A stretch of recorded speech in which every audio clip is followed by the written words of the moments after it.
लगाता है और वो चावल नहीं लगाता है तो वो गलत करता है।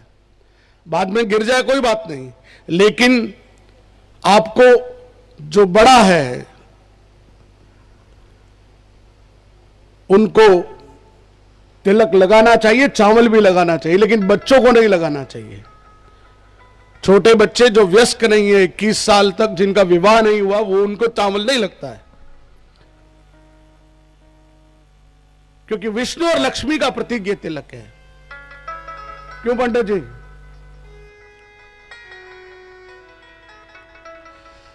आज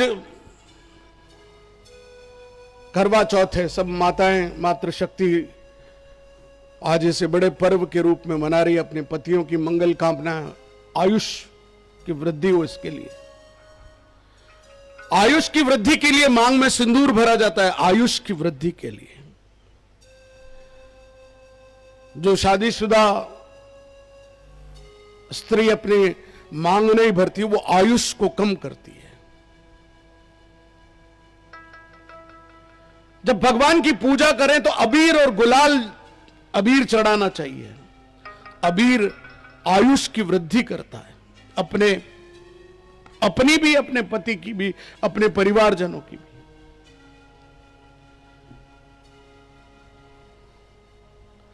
प्रेम और आसक्ति में यहां अंतर बताया तुलसीदास जी ने, बहुत सुंदर वर्णन किया है। किसी भी परिस्थिति में सामने वाला नाराज न हो।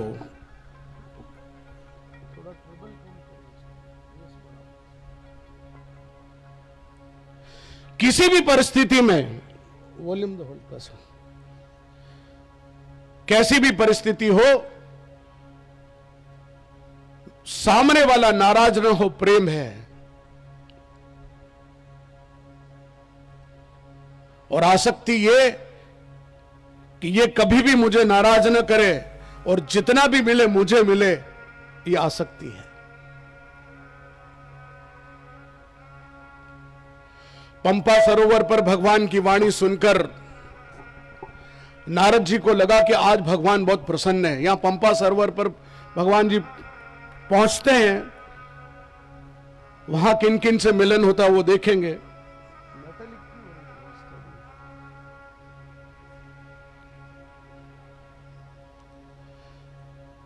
अरण्य कांड में 40वें नंबर की चौपाई पर राम नाम की जो महिमा है,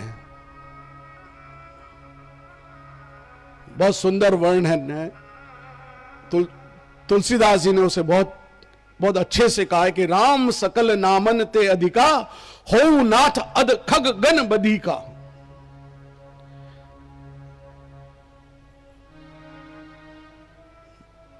बयालीसवीं चौपाई है कि महाराज मुझे एक वर दीजिए। कि क्या वर चाहिए? राम जी ढूंढ रहे हैं सीता को, नारद जी उनमें कोई सहयोग नहीं कर रहे हैं। वो जान रहे लीला है, और भगवान भी उनसे कुछ नहीं पूछ रहे हैं कि इनसे, नारद जी से क्या पूछूं। वो पूछ रहे हैं कि महाराज मुझे एक वर दीजिए। राम जी ने ये नहीं कहा कि ये कोई टाइम है। कई बार हम बहुत विपरीत परिस्थिति में होते हैं, हमसे कोई व्यक्ति कुछ पूछ लेता है तो वो पूछता है कि तेरे को ये टाइम है पूछने का, इस तरह की बात करने का। गुस्सा हो जाते हैं हम।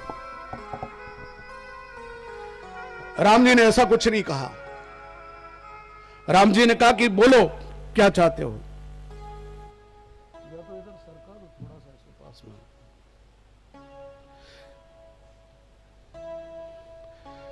मुझे कुछ नहीं चाहिए महाराज, एक बात चाहिए केवल, आपसे भी अधिक।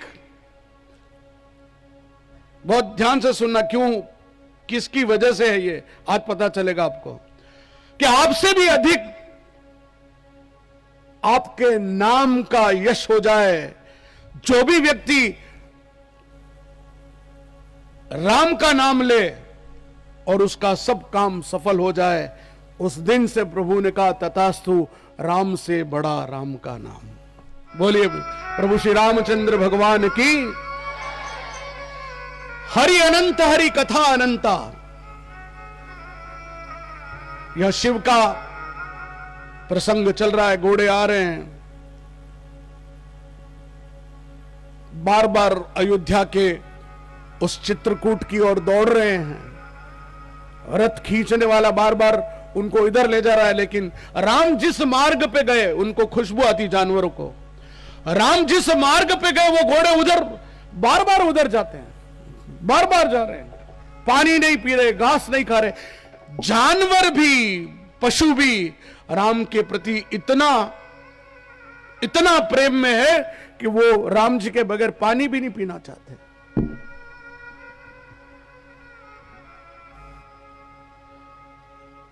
कहते हैं अयोध्या में कुछ लोग 14 वर्ष तक अयोध्या के बाहर बैठे रहे कि हमारे राम अयोध्या में नहीं तो हम यहां अयोध्या में क्या करेंगे। अयोध्या के बाहर ही कुटिया बनाकर रहने लग गए। अरण्य में शास्त्र चर्चा है, अरण्य कांड आज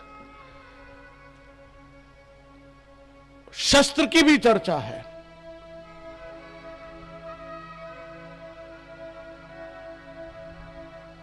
जिस वानप्रस्थ की बात हमारे वैदिक संस्कार करते हैं कि व्यक्ति अपनी सारे कार्यों से मुक्त हो जाए, उसके बाद वानप्रस्थी हो, यहां अरण्यकांड दूसरी बात कहता है। वो कहता है जिसकी भुजाओं में दम है, जिसके पांव में दम है, जो चल सकता है, उसी को वानप्रस्थी होना चाहिए, न कि जिसका शरीर बुढ़ा हो गया, जो बीमारी से ग्रस्त है, वो वन में जाकर और दूसरे पर बोझ बनेगा।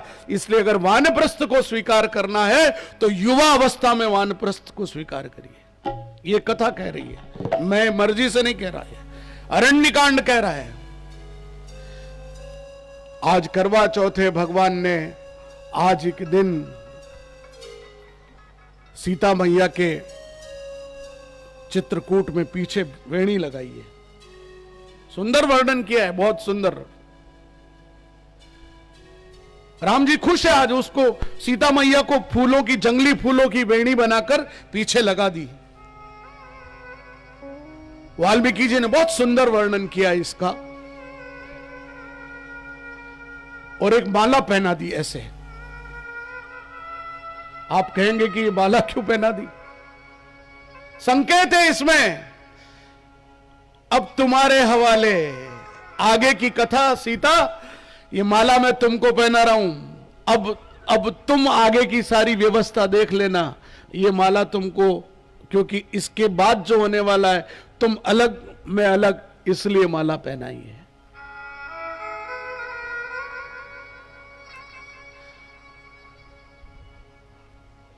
जयंत ने देख लिया कि ये भगवान है। कैसे भगवान है? हम जैसे ही तो लग रहे हैं, खुद ही अपनी स्त्री के वेणी लगा रहे हैं, माला पहना रहे हैं। कौवा बन गया जयंत, इंद्र का बेटा जयंत कौवा बन के आ गया, और उसने आके, राम जी बैठे हैं वेणी लगा रहे हैं, आके उसने जोर से चोंच मारी, खटाक, और जो ही चोंच मारी है, सीता जी के पांव से खून निकला है।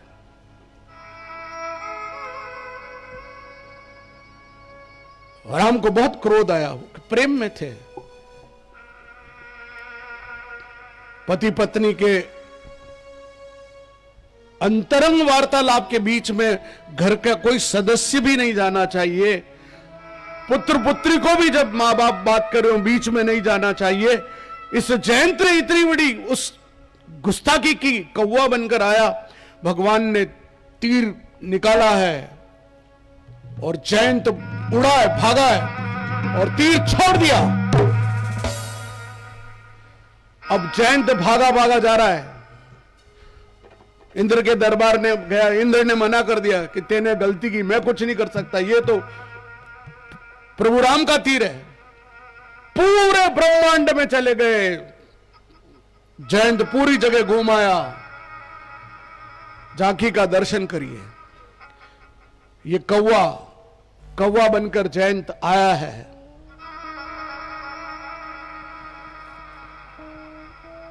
पूरे ब्रह्मांड में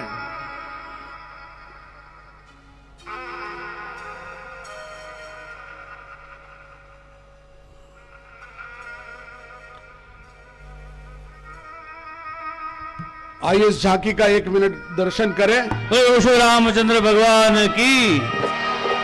श्री राम रमापति सीताराम पुरुषोत्तम परमात्मा राम रघुकुल नंदन जय सिया राम हरि नारायण कोटि प्रणाम। राम रमापति सीताराम पुरुषोत्तम परमात्मा राम रघुकुल नंदन जय सिया राम हरि नारायण ज्योति प्रणाम। राम रमापति सीताराम पुरुषोत्तम परमात्मा राम रघुकुल नंदन जय सिया राम हरि नारायण कोटि प्रणाम।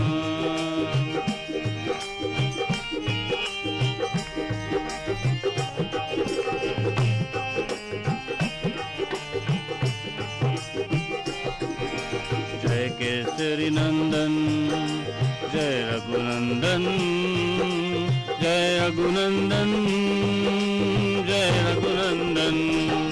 श्री राम रमापति सीताराम पुरुषोत्तम परमात्मा राम रघुकुल नंदन जय सिया राम हरि नारायण कोटि प्रणाम। राम रमापति सीताराम पुरुषोत्तम परमात्मा राम रघुकुल नंदन जय सिया राम हरि नारायण ज्योति प्रणाम हरि नारायण ज्योति प्रणाम हरि नारायण ज्योति प्रणाम। बोले प्रभु श्री रामचंद्र भगवान की। कृष्ण कन्हैया लाल की। हर हर। जयंत ने जिसको चोंच मारी है मां सीता को, पूरे ब्रह्मांड में घूम लिया मगर कहीं कोई उसको रक्षण करने वाला नहीं मिला।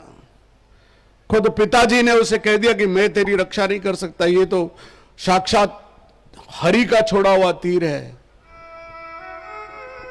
ये जीवन का एक बहुत बड़ा सबक है, आप सब के लिए नोट करने जैसी बात है। जीवन में जिसका अपराध करो उसी से जाकर क्षमा मांगो। हम अपराध तो करते हैं किसी और का और क्षमा मंगवा लेते हैं किसी और से, या किसी और को कह देते हैं कि तू मेरी ओर से धन्यवाद सॉरी बोल देना। तो जिससे गलती हुई और जिसके लिए तुमने गलती करी उसी से जाकर माफी मांगो, ये राम कथा कहती है। जिसका अपराध किया उसी से माफी मांगिए। और ये नारद ने कहा है उसको जयंत को कि तू इधर उधर घूम रहा है, राम जी के पास जा। अपराध कई करते हैं, अपराध तो करके आगे कहीं, ठीक है, बदतमीजी कहीं करके आए, मारकूट कहीं करके आए। अब हनुमान जी को जाके बोलो भगवान रक्षा करना, तो हनुमान जी थोड़ी रक्षा करेंगे तुम्हारी। गलती तो कहीं और गए, मंदिर में जाके बोल गए गलती। नारद ने कहा कि जिसकी गलती करी वही जाकर माफी मांग। और राम जी के पास जाकर, सीता जी के सामने जाकर उसने अपनी गलती स्वीकार करी है। लेकिन फिर भी राम जी ने कहा कुछ तो दंड मिलेगा, और जयंत की एक आंख फोड़ दी, एक आंख फोड़ दी। यहां तुलसीदास जी ने बहुत सुंदर बात कही है, जीवन में दोगली दृष्टि मत रखिए, एक दृष्टि रखिए। One should not have two visions, dual standards, दो तरह के मापदंड मत रखिए। राजा बलि को जब संकल्प करा रहे थे शुक्राचार्य, तो उस टोंटी में घुस गए कि तुमको पता नहीं ये साक्षात विष्णु है, तुमने संकल्प ले लिया तो तुमको 3 पग में सब कुछ निपटा देंगे। तो टोंटी में घुस गए। ये तो मान नहीं रहा है बाली, मैं इसको बचाता हूं। टोंटी में घुस गए शुक्राचार्य, तो जल निकले ही नहीं। बोने बने हुए वामन अवतार, एक ऐसी तिनका उठाया, जोर से उस टोंटी में घुसाया, शुक्राचार्य की एक आंख फोड़ दी। या भगवान कहना चाहते हैं कि जब जब जो लोग डुअल स्टैंडर्ड, दोहरे मापदंड नहीं, एक स्टैंडर्ड होना चाहिए, एक स्टैंडर्ड होना चाहिए। किसी के लिए कुछ और किसी के लिए कुछ और नहीं, सबके लिए समान।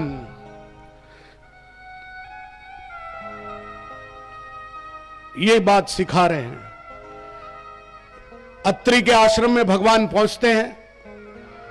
अत्रि की धर्म पत्नी अनुसुईया, आज देखिए अनायास प्रसंग आ गया, हमने नहीं सेट किया, हर एक बात है होइए वही जो राम रचि रखा। स्त्री का क्या धर्म होना चाहिए, ये अगर किसी कांड में है तो वो अरण्य कांड में, और आज अपने आप ही अरण्य कांड स्वतः आ गया, हमने नहीं तय किया था, हमने कोई ट्यूनिंग करके नहीं बिठाई है। जिस दिन हमने शेमाली जी, जिस दिन हमने राम कथा शुरू की, हमको नहीं पता था कि आज का दिन इतना महत्वपूर्ण है। अब अनायास ही वाल्मीकि जयंती उसी दिन मिली, अब अनायास ईश्वर की कृपा है। हमने नहीं जो सोचा था कि आज वाल्मीकि जयंती होगी, जब बाद में देखा दिनांक तय करके तो पता पड़ा कि वाल्मीकि जयंती है। अनुसुईया जी द्वारा राम जी का स्वागत होता है। तुलसीदास जी ने बहुत सुंदर स्तुति यहां पर अत्रि जी के तरफ से भगवान की स्तुति बहुत सुंदर लिखी है। और वो स्तुति क्या, आप में से कईयों को पता भी है। नमामि भक्त वत्सलम कृपालुशील कौशलम भजामि ते पदाम्बुजम अकामिनो स्वधाम मदम निकाम श्याम सुंदरम भयंबुनाथ मंदरम प्रफुल्ल कंजलोचनम मदारी दोष मोचनम नमामि भक्त वत्सलम नमामि भक्त वत्सलम। हे प्रभु, ये भक्त आपके चरणों में आया है, नमन कर रहा है।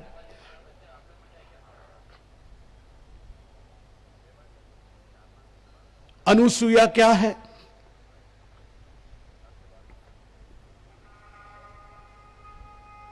उसकी एक सखी थी अनुसुईया जी की। गलती हो गई उससे जीवन में।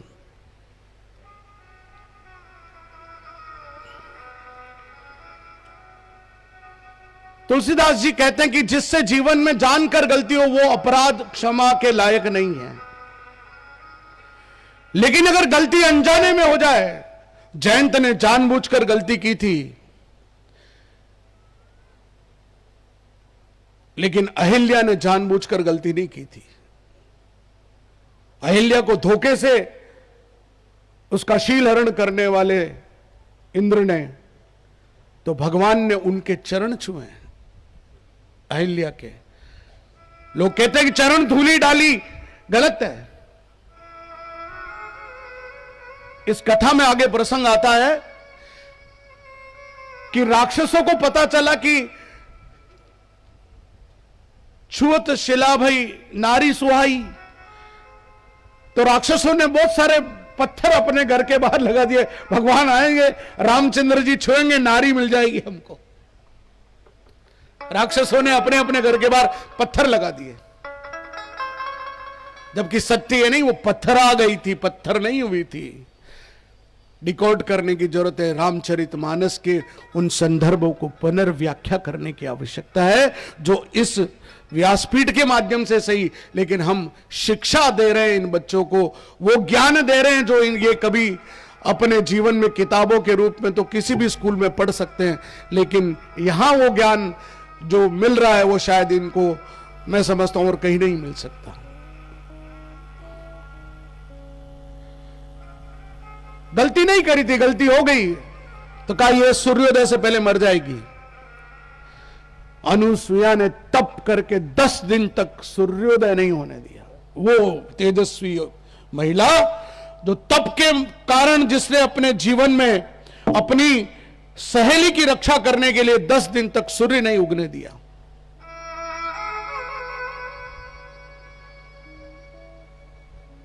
चौपन वर्षों तक तप करने वाली अनुसुईया को साक्षात शिव ने आशीर्वाद दिया है, और गंगा उनके आश्रम के पास से निकली है।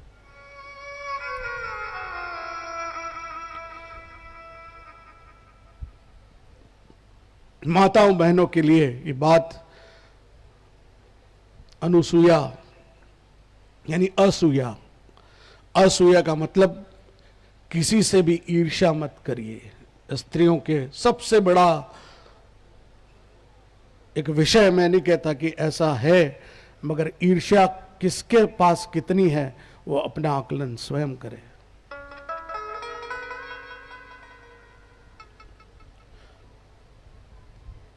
यहां अनुसुईया जी ने स्त्री धर्म समझाया है। उत्तम स्त्री, मध्यम स्त्री और कनिष्ठ। उत्तम स्त्री परिवार के प्रत्येक सदस्य को ऊंचाई की ओर ले जाती है। मध्यम स्त्री केवल अपने पति और बच्चों की चिंता करती है और कनिष्ठ स्त्री केवल मैं और मेरा वहीं तक सीमित रहती है। कौन क्या है वो तो खुद सोचे। जो देखा सो दुखिया देखा, तन धरी सुखी न देखा। उदय अस्त की बात कहत हो, ताकर करो विवेका। बाट बाट सब कोई दुखिया, क्या गिरही बैरागी। यहां पर एक जो बड़ी चौपाई है, कई बार उसकी निंदा होती है। तुलसीदास जी को लोग विवाद में रख लेते हैं। धीरज धर्म मित्र अरु नारी, आपत काल परखिए चारी। धीरज, बड़ा धैर्यवान दिखने वाले, शक्ल से बहुत सभ्य दिखते हैं, बहुत, ये कभी गुस्सा नहीं करते, लेकिन अनायास किसी दिन कुछ आपकी मतभेद हो जाए, कुछ ऐसा कुछ हो जाए, आप उनको देखिए कि कैसे, अरे यार ये तो ऐसा निकला, मैंने तो कभी नहीं सोचा कि ये ऐसा होगा। भाई मॉनिटर बड़ा हल्का सा।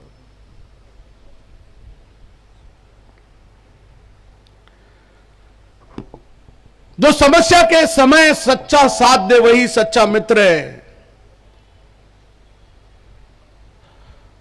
और स्त्री धर्म के बारे में कहा है कि सारी दुनिया अपने पति के खिलाफ खड़ी हो जाए, एक भी व्यक्ति उसको सही नहीं कहे, लेकिन फिर भी स्त्री धर्म कहता है कि वह अपने पति के साथ खड़ी रहे, क्योंकि वह उससे बंधी है। या तो उसको वो विवेक दे। इसलिए तुलसीदास जी ने कहा कि धीरज धर्म मित्र अरु नारी, आपत काल परखिए चारी। अपना स्वयं का धीरज धारण किए हुए हम, लेकिन जब संकट आए तो आपका धीरज कहां चला जाता है, वो स्वयं देखिए। और धर्म, जब कोई नहीं देख रहा है तब आप धर्म का पालन कर रहे हैं कि नहीं कर रहे हैं। जब देख रहे हैं तो धर्म का पालन कर रहे हैं, क्योंकि सब देख रहे हैं। 100 रुपए पड़े हैं और मैं बहुत ईमानदार हूं और सब देख रहे हैं, इसलिए हम उठा के बोलते हैं अरे ये 100 रुपए किसके हैं, 100 रुपए किसके हैं। और अगर वही 100 रुपए हमने उठा लिया, देखा किसी ने नहीं देखा, अपनी जेब में रख ली है। धीरज धर्म, आपका धर्म क्या कह रहा है। जिसके होगा वो ले जाएगा, नहीं ले जाएगा तो चलिए मंदिर में चढ़ा देंगे। धीरज धर्म मित्र और, छोटी सी बात है लेकिन बहुत बड़ी गूढ़ बात यहां तुलसीदास जी ने कही है। अत्रि ऋषि के यहां स्वयं प्रभु पधारे हैं। अत्रि का मतलब है 3 गुणों का उल्लंघन कर परमात्मा से जुड़े हैं। वो 3 गुण कौन से हैं? सत, रज और तम, तीनों गुण से परे। ये जो अंगूठा है ना, ये ब्रह्म है। हम तिलक करते हैं ना, किसी को युद्ध में भेज रहे हैं तो उसको शक्ति के रूप में, ये ब्रह्म है।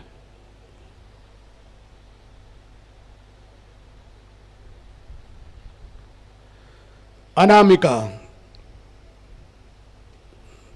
ये रज है।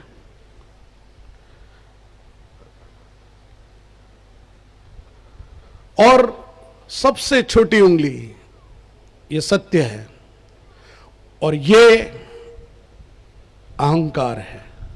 ये अहंकार है। किसी को भी हम कहते हैं ना ये अहंकार है। इसलिए पितरों को क्यों करते हैं इससे उंगली?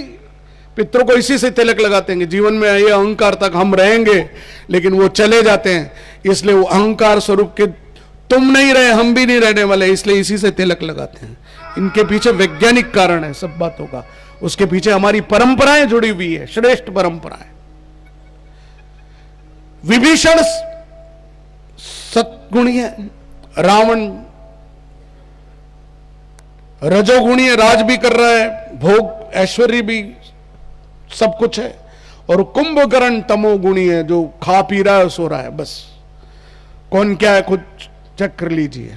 हाँ, जो खाता पीता आनंद सोए रहेगा। आलस्य ही मनुष्याणाम शरीरस्थ में महारिपु, क्या कहा है वाल्मीकि जी ने? आलस्यम ही मनुष्याणाम शरीरस्थ में महारिपु, यानी सबसे बड़ा दुश्मन यदि कोई है मनुष्य का तो वो आलस्य है।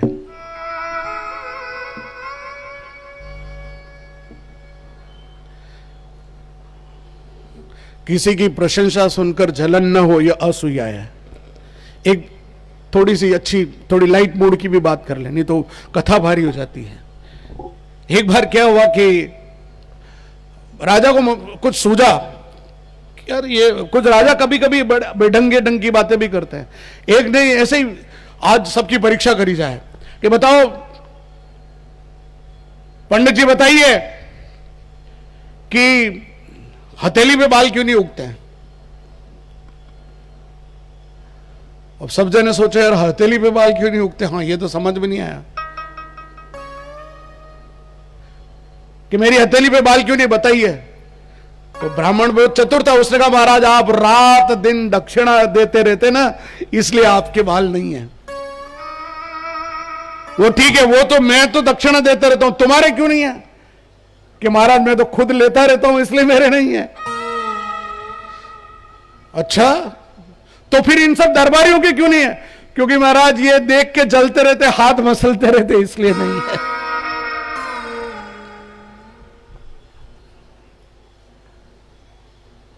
कभी कभी ऐसे अनेक प्रसंग जीवन में स्मित हास्य, प्रसन्न रहना चाहिए। प्रसन्न चित्त परमात्मा दर्शनम, जिसका चित्त प्रसन्न है उसी को परमात्मा के दर्शन होते हैं। रोते हुए व्यक्ति को तो दिखाई भी साफ नहीं देता, क्योंकि आंसू आ जाते हैं तो सामने वाला स्पष्ट ही नहीं दिखता, तो भगवान क्या दिखेंगे? इसलिए किसी की मृत्यु पर कहते हैं कि रोना नहीं चाहिए, उसको दुख होता है, अंदर दर्द है, कुछ आंसू बहा लीजिए, लेकिन बार बार लगातार 12 दिन तक जो घरों में रोने का एक क्रम चलता है उसको रोकना चाहिए। ये अनुसुईया कौन है कौन? ये कब से कैसे सबसे बड़ी सती बन गई? लड्डू खा रही थी कि आप तो महाराज मैं तो सबसे बड़ी सती तो मैं हूं, पार्वती जी कह रही है। आप बार बार अनुसुईया जी का नाम लेते हो, अनुसुईया जी ने ऐसा क्या काम कर दिया? ईर्ष्या। मां सती जी को बहुत सारी ईर्ष्याएं हुई, गड़बड़ हुई, इसलिए उनको देह त्यागना पड़ा।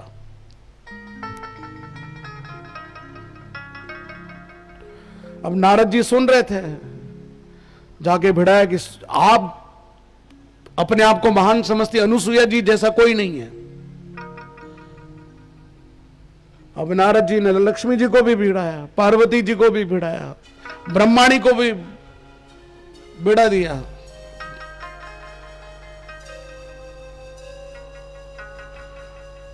अब कहा जाओ आप इनसे भिक्षा लेके आओ, अनुसुईया जी से, ये इतनी बड़ी सती बनती है तो इनसे भिक्षा लेके आइए। भेजा सबको, और वो जाके क्या बोला कि माता हम भिक्षा तभी लेंगे जब आप पूरी नग्न अवस्था में बड़ा, क्योंकि उनका सतीत्व समाप्त करना है। अनुसुईया जी ने जल लिया, हाँ बिल्कुल मैं करती हूं ऐसा। जल लिया और तीनों पे जोर से छिटका है, तीनों छोटे बच्चे हो गए 6 महीने के। लो ये प्रसाद ग्रहण करो। तीनों ही स्त्रियां वापस भागी भागी आई, गलती हो गई क्षमा करें, वापस पुनर् उनको यथावत स्थिति में लाए। वो अनुसुईया जी है। अनुसुईया जी ने सीता जी को 2 दिव्य कुंडल दिए, 2 दिव्य वस्त्र दिए। अशोक वन में यही उन्होंने धारण किए थे, जो उनकी रक्षक बनकर वो दिव्य कुंडल और कवच बाद में काम आए। यहां पर मुनि शरभंग और सुतीक्ष्ण से भेंट होती है।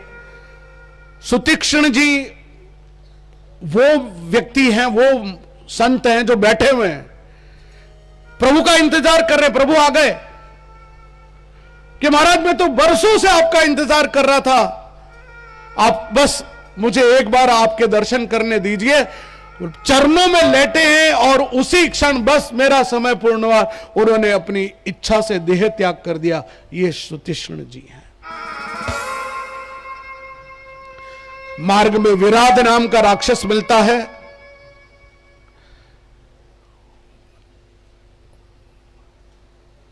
विराध नाम के राक्षस का, यह विराध कौन है?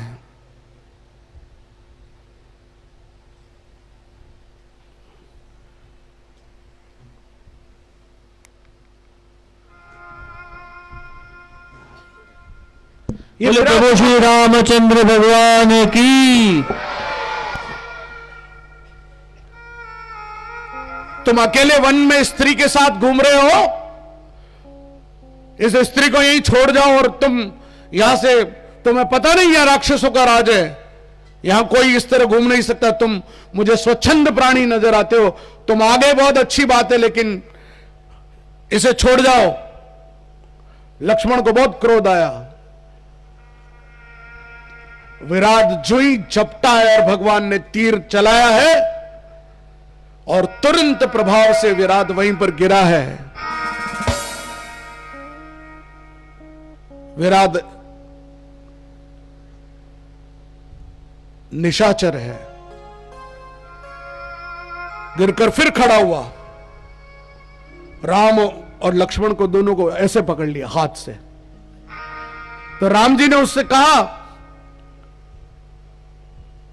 कि लक्ष्मण इसको मारना मत, क्योंकि आगे का रास्ता ये जानता है, ये जिधर जाएगा उधर हमको जाना है। लेकिन सीता का विलाप सुनकर दोनों भाइयों से रहा न गया। तुरंत प्रभाव से दोनों ने मिलकर एक एक भुजा उखाड़ के फेंकी है। विराट वहीं गिरा है। उस गिरते ही उसका जो असली रूप है कि वो एक तुम्बुरु नाम का एक गंधर्व था। तुम्बुरु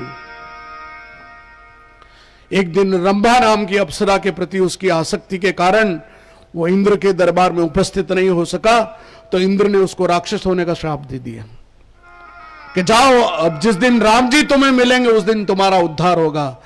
प्रभु, मैंने झूठ कहा कि मुझे किसी से मारा नहीं जा सकता, मैं तुम्हें अपने लोक में जाऊंगा, आपने मेरा उद्धार किया। प्रभु दुश्मनों से भी दुश्मनी नहीं निकालते। तो तीक्ष्ण जी से तुलसीदास जी की चौपाई बहुत सुंदर प्रसंग कहती कि नाथ कौशलाधीश कुमारा आए मिलन जगत आधारा। अब अगस्त जी से मिल रहे हैं कि दो राजकुमार आए मिलने, अगस्त जी नहीं खड़े हुए, मुनि अगस्त हैं, नहीं खड़े हुए। दूसरी बार बोला सुतीक्ष्ण जी ने, महाराज आप जिनसे जगत के जो आधार हैं वो आए हैं, यानी लक्ष्मण के लिए भी परिचय दिया। शेषनाग आधार है तो भी खड़े नहीं हुए। फिर तीसरी बार बोला कि जिनका नाम लेकर रात दिन जप करते हो वो आए, तब तुरंत अगस्त मुनि खड़े हुए।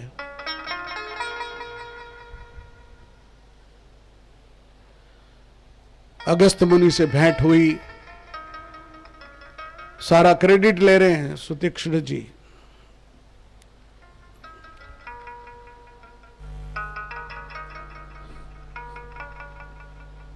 कि मैं लाया हूं प्रभु को, प्रभु तो स्वयं चल के आए हैं, कौन ला सकता है किसी को। यहां बहुत सुंदर बात तुलसीदास जी ने कही, र अग्नि बीज है, उ सूर्य बीज है और म चंद्र बीज है, वो मिलाकर राम बना है। इसलिए जिसकी बुद्धि को शुद्ध करना हो वो राम का नाम ले। ये वही अगस्त मुनि जिन्होंने तू इन उंगलियों में समुद्र को पी लिया। ये सांकेतिक है, इसके प्रसंग पे फिर चर्चा करेंगे।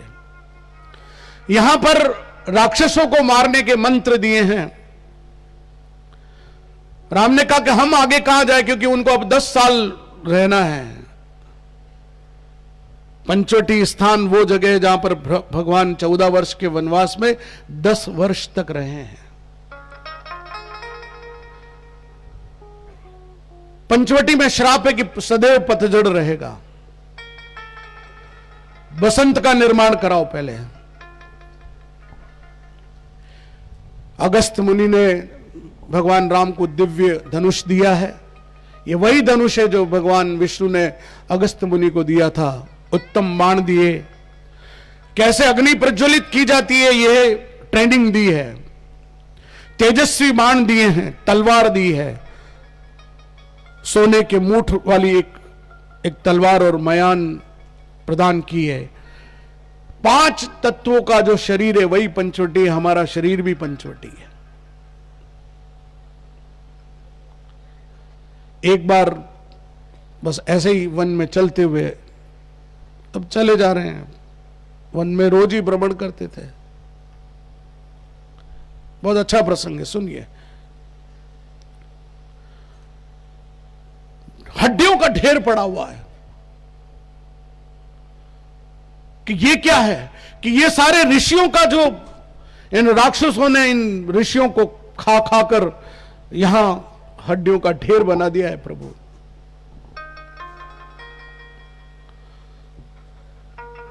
अब लक्ष्मण पीछे पीछे चल रहे हैं।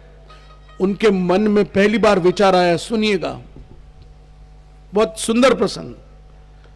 मैं काय को इनके साथ मर खप रहा हूं, मेरी पत्नी वहां विलाप कर रही है। 14 वर्ष का वनवास इनको मिला, मैं काय को इनके पीछे पीछे घूम रहा हूं। मुझे तो नहीं जाना चाहिए। राम आगे वे मुस्कुरा रहे हैं। राम ने कहा, लक्ष्मण एक काम करो, यहां की मिट्टी लो, इसकी पोटली बनाओ, यहां फंसा लो। उस मिट्टी को फंसा ली। चल रहे हैं, आगे बढ़े। वही विचार मन में आ रहे हैं कि मैं काय को जल रहा हूं, मैं काय को तप कर रहा हूं, मैं बिना जूतों के, बिना खड़ाऊ के इस वन वन भटक रहा हूं, मुझे कांटे लग रहे, मेरी पत्नी वहां विलाप कर रही, मैं वन में भटक रहा हूं। नदी में स्नान कर रहे उतरे। स्नान करते वक्त लक्ष्मण में विचार आता है कि मैं कितना धन्य हूं, मैं राम की सेवा में लगा हूं, जिसकी सेवा के लिए सारा संसार तरसता है, उसकी सेवा में मैं लगा हूं। लक्ष्मण का दिमाग खराब। मैं एक आधे घंटे पहले कुछ सोच रहा था, अब ये फिर वो मिट्टी का वो पोटली बांधी, फिर वही विचार। वो राम जी के चरणों में गिर पड़ा, महाराज अपनी माया से मुझे बचाई। क्या है ये? बहुत सुंदर बात कही। उनका कि ये वो जमीन है जहां 2 भाई आपस में लड़ मरे। 2 राक्षस थे, सुंद उपसुंद। सुंद उपसुंद नाम के 2 राक्षस थे। दोनों इतने तपस्वी थे, उन्होंने थे राक्षस, ब्रह्मा जी से वर मांग लिया कि हम कभी ना मरे। उन्होंने कहा ये नहीं हो सकता, तो मैं एक मृत्यु का कारण ढूंढ लो। तो उन्होंने कहा एक काम करिए महाराज, हम एक दूसरे को मारे मरे। कि तथास्तु। वो जानते थे हम में बहुत प्रेम है, हमको कोई मार ही नहीं सकता, हम एक दूसरे को मारेंगे ही नहीं तो हम मरेंगे ही नहीं, हम अमर हो जाएंगे। 1 महीना बीता और उनके जीवन में एक स्त्री आ गई, उसका नाम था तिलोत्तमा। अब वो के ये तेरी भाभी, वो के नहीं ये तेरी भाभी, वो के ये तेरी भाभी, वो नहीं ये तेरी भाभी। आपस में दोनों लड़ा गए, नहीं मैं इससे विवाह करूंगा, नहीं मैं इससे विवाह करूंगा। और दोनों ने एक दूसरे का माथा फोड़ा है और वो वही 1 महीने में ही समाप्त हो गए, अमर बनने के। तो लक्ष्मण ये वो भूमि है जहां पर 2 भाई लड़ मरे, भूमि का असर होता है। इसलिए ऐसी जगह पर कई बार हम जाते हैं, आपको लगता है कि यार यहां ज्यादा देर नहीं रुकना चाहिए, बड़ा अजीब महसूस होता है। किसी के यहां जाते हैं और लगता है यहां से जल्दी भागो, निकलो यार। और एक कहीं जहां पर जाकर बैठते हो वहां लगता है यार कितना अच्छा लग रहा है, क्यों? कभी विचार किया? भूमि का अपना स्पर्श है। प्रकृति के उन स्थलों पर भी जाकर, आप कभी जाकर इसको परखिए कभी जीवन में जब शमशान से लौट कर आते हो तब आपके जीवन में, आपके शरीर में एक ऐसी जीरो लेवल की एनर्जी बनी रहती कि आपको लगता है कि मैं खाना खा के सो जाऊं। दिमाग भारी हो जाता है। लेकिन जब कभी आप किसी मंदिर के किसी कार्यक्रम में जाते हो, 4 घंटे पैदल चलते हो, रथ यात्रा में चलते हो, लेकिन आपका एनर्जी लेवल डाउन नहीं होता। वाइब्रेशंस। इसलिए कहते हैं ये वो भाव नहीं है कि छोटे आदमी के घर में खाना नहीं खाना है। उसका मकसद ये कि जो आदमी बुरे काम कर रहा है, गलत काम कर रहा है, उसके घर का भोजन करोगे तो उसके जितने भी पाप है वो तुम पर चढ़ने वाले हैं। वो भाव है। ये छोटे बड़े का कोई भाव नहीं था उसमें। ये छोटी जाति, नीची जाति, ये जातिगत भाव ही नहीं है, जाति है ही नहीं उसमें। आगे बढ़ते हैं। भूमि का असर पर हमने चर्चा की।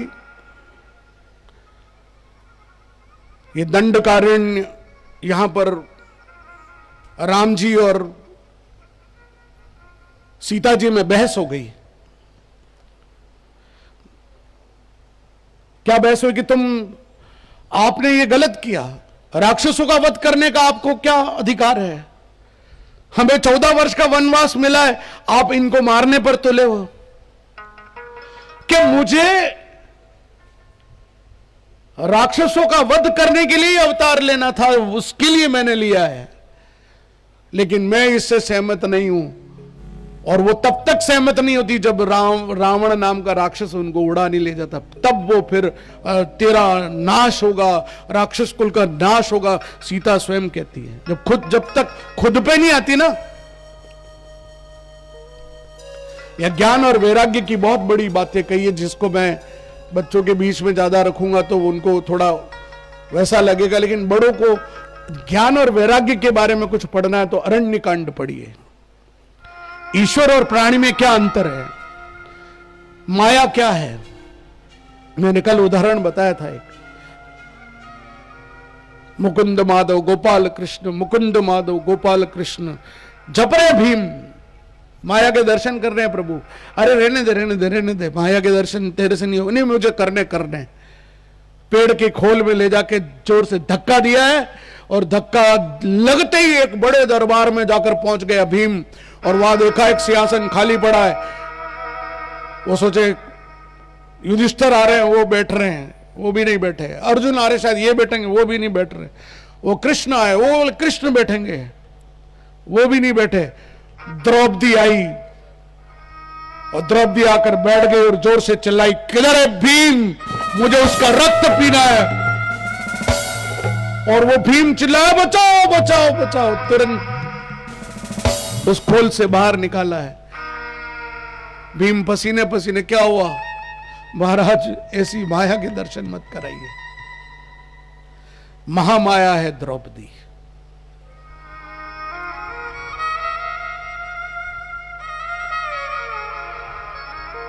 मैं कौन हूं, जगत क्या है, ईश्वर क्या है, जो ये जान लेता है, जिसे ये जानना है, उसको अरण्य कांड पढ़ना चाहिए।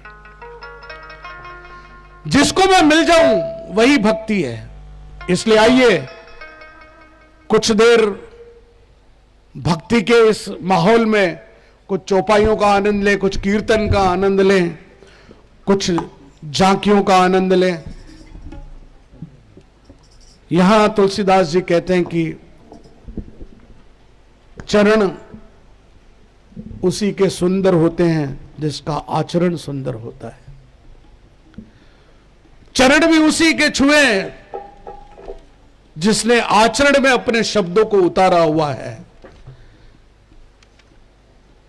यहां से शूर्पणखा का प्रसंग प्रारंभ होता है। बैठे हुए हैं राम, इधर लक्ष्मण जी तीर तीखा कर रहे हैं, या मारना है किसी न किसी को तो। हाँ, इधर राम जी, सीता जी इधर बैठी हुई हैं, लक्ष्मण जी इधर बैठे हैं, और शूर्पणखा, इसका नाम है सुपर्णा। लेकिन जब से विद्युत जीव इसका पति है, विद्युत जीव, उसका नाम है विद्युत जीव। ये विद्युत जीव जो है ना, ये रावण से भिड़ गया तो रावण ने इसका नाश कर दिया। तो शूर्पणखा केवल मात्र रावण से बदला लेने के लिए उसने राम लक्ष्मण को उकसाया है। ये प्रसंग बहुत ध्यान से समझना। शूर्पणखा कोई राम से लड़ने नहीं आई है, विधवा है, तो वो डोरे डालने आई, राम जी से विवाह करेंगे। मौसम तौसम पुरुष न मौसम नारी, हाँ, तुम्हारे जैसा पुरुष नहीं और मेरे जैसी नारी नहीं। तो उन्होंने कहा मेरे पास तो ऑलरेडी है, वो अकेला उधर जा लक्ष्मण के पास। सत्य के समक्ष असत्य है। यहां पर शूर्पणखा की शूर्पणखा यानी सूपड़े जैसे जिसके कान हो, शूर्पणखा, हाँ, वैसे मोटे मोटे कान वाली शूर्पणखा। आइए उस झांकी का आनंद लें, कीर्तन का आनंद लें, चौपाइयों का आनंद लें, कथा को आगे बढ़ाते हैं। बोलो श्री रामचंद्र भगवान की। रुचिर रूप धरी प्रभु पहि जाई, बोली वचन बहुत मुस्काई। तुम सम पुरुष न जो मम सम नारी, यह संजोग विविध रचा बिहारी। बोलो प्रभु श्री रामचंद्र भगवान की। हरि सुंदर नंद मुकुंदा हरि नारायण हरिओ, हरि सुंदर नंद मुकुंदा हरि नारायण हरिओ, हरि सुंदर नंद मुकुंदा हरि नारायण हरिओ।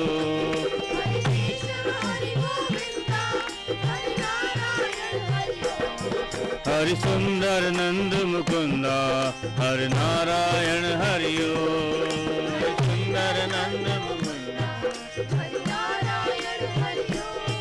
हरि केशव हरि गोविंदा हरि नारायण हरिओ, हरि केशव हरि गोविंदा हरि नारायण हरिओ। हरि सुंदर नंद मुकुंदा हरि नारायण हरिओ।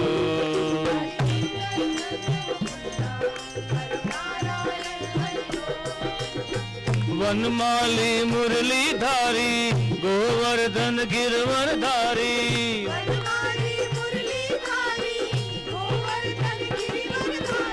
नित नित कर माखन चोरी मैं मनहारी, नित नित कर माखन चोरी मैं आओ रे गोकुल के प्यारे,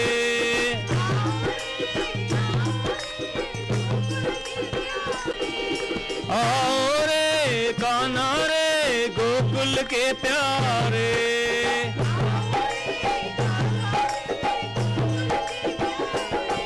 हरि सुंदर नंद मुकुंदा हरि नारायण हरिओ, हरि सुंदर नंद मुकुंदा हरि नारायण हरिओ। हरि केशव हरि गोविंदा हरि नारायण हरिओ।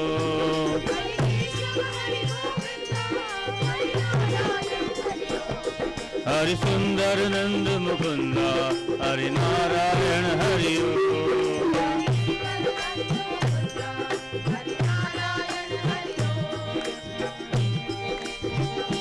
हरे कृष्णा कृष्णा कृष्णा हरे हरे, हरे राम राम राम। दोनों हाथ ऊपर उठा के हरे कृष्णा कृष्णा कृष्णा हरे हरे, हरे राम राम राम हरे हरे। हरे कृष्णा कृष्णा कृष्णा हरे हरे,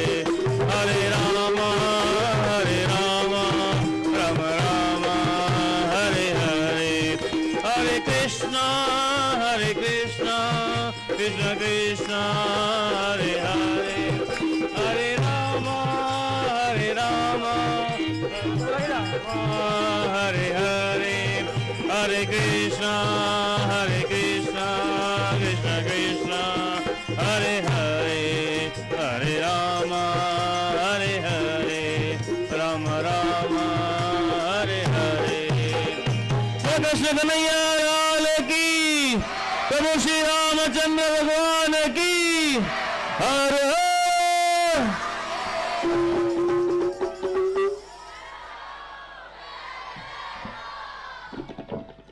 कुबेर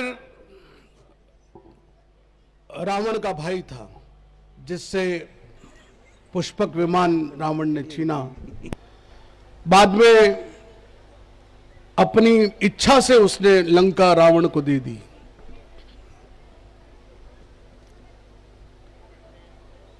विश्रवा के इन पराक्रमी पुत्रों में कुंभकर्ण और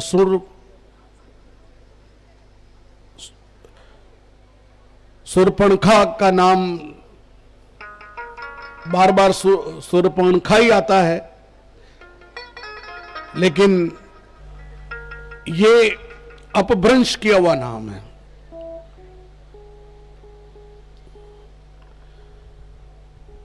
अपनी राक्षसी वृत्ति से ये शूर्पणखा अपने पति का बदला लेने के लिए राम और लक्ष्मण के साथ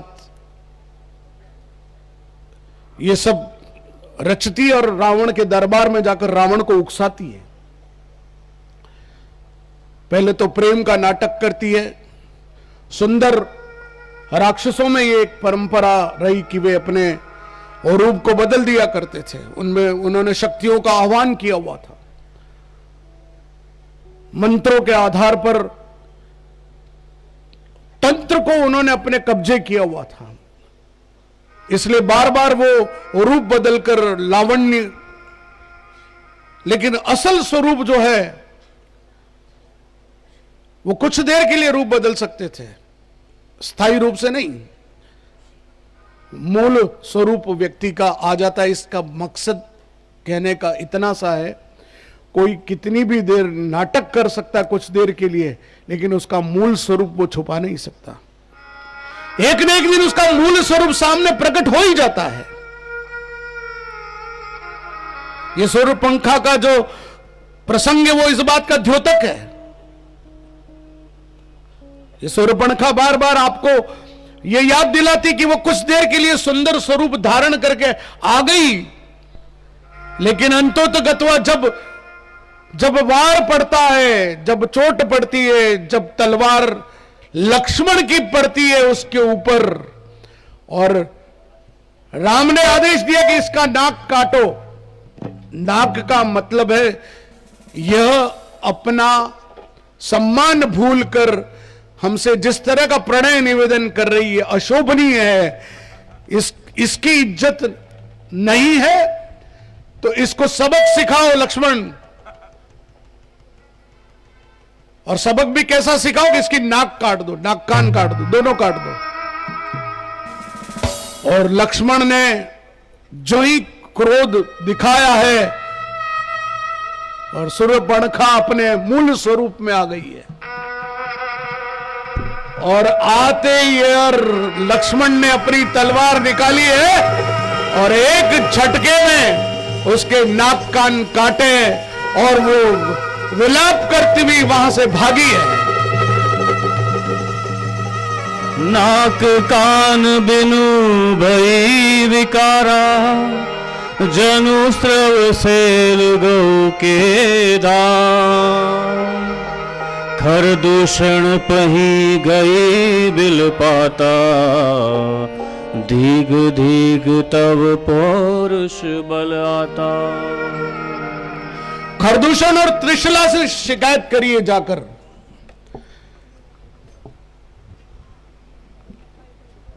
कि मेरे साथ इतना बड़ा भयंकर अत्याचार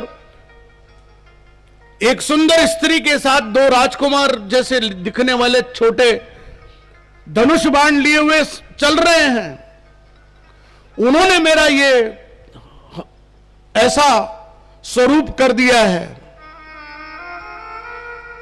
खरदूषण 14,000 सैनिकों को लेकर राम जी से युद्ध कर रहा है। देखिए क्या पराक्रम रहा होगा राम का, कैसे आग्नेय अस्त्र रहे होंगे, कैसे तीर कमान रहे होंगे। खरदूषण ने टंकार भरी है। 14,000 सेना लेकर जब आए हैं, पहले तो राम जी को देख के मोहित हो गए, और इतने सुंदर राजकुमार, वाह। तो लड़े नहीं, पहले तो समझौता करने के लिए भेजा, जाओ जाओ बातचीत करके आओ यार, ये तो सीधे बहुत प्यारे लग रहे हैं राजकुमार, बात करके आओ।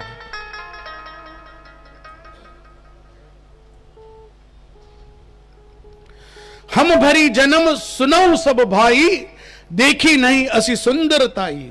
इतनी सुंदरता मैंने जीवन में कभी देखी नहीं, मैं तो इनका कायल हो गया। जाओ बात करके आओ। राम जी ने सामने से बहुत सुंदर जवाब दिया कि रिपु पर कृपा परम कदराई। हम क्षत्रिय हैं, रघुवंशी हैं, युद्ध क्षेत्र में कभी पीठ नहीं दिखाते, और जो पीठ दिखा देता है उस पर आक्रमण नहीं करते हैं। या तो भाग जाओ या युद्ध करो, कोई समझौता नहीं। ताकत हो तो मैदान में आओ, नहीं तो चले जाओ।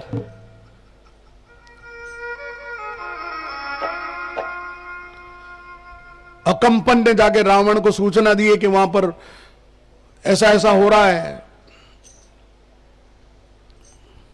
खरदूषण का जिस प्रकार से युद्ध हुआ, वो उल्टे पांव भागा है।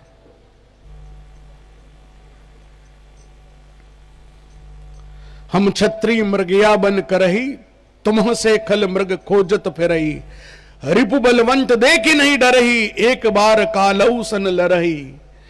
राजनीति बिन धनु बिन धर्मा, हरई समर्पु बिन सतकर्मा। ऐसी राजनीति जो बिना धर्म के, वो राजनीति भी उचित नहीं है। सूर्पणखा पंचवटी क्यों आई? अपने बदला लेने के लिए। तुलसी ने यहां 3 सूत्र बताए हैं।